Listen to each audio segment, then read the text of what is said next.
All right, so before I finish up the window, I wanted to give a quick kind of outline of how the paint should look before you finish putting the sashes in. I do have the exterior sash already installed, but I kind of want to go over what kind of it should look like. So as you can see, I haven't painted all the way to the edges over here because I'm going to put the inner rail, or also known as the inner stop, back in. So that will go back in, so I don't need to paint like right here. But everywhere else is totally finished.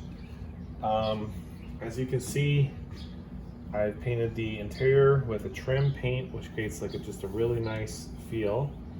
And it matches the interior color of the sashes, at least in my house. Then after I painted is when I put in the pulleys. So I painted before I put the pulleys in, of course, and that allows you to, not get any paint on the pulleys. And then this is where the blinds go. So it's all the way around.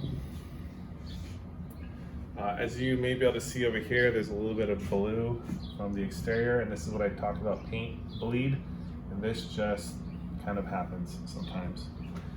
Now, as I pull this down, you'll see this is what when I talk about the dividing line between the exterior color and the interior color, this is where I put it. And it sits,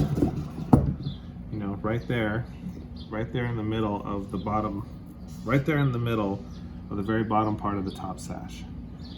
And that way, when you got the window all together, where you see it, the perspective from the inside, it's all the inside color, and where you see it from the perspective of the outside, it's all the outside color. So it's a little bit tedious to do it, but it definitely looks really nice when you're finished. And if you go right here, you can kind of see how something got there, but basically you can see what it looks like with the inner rail installed. So just wanted to give a quick tour of what the paint should look like. I hope this is helpful.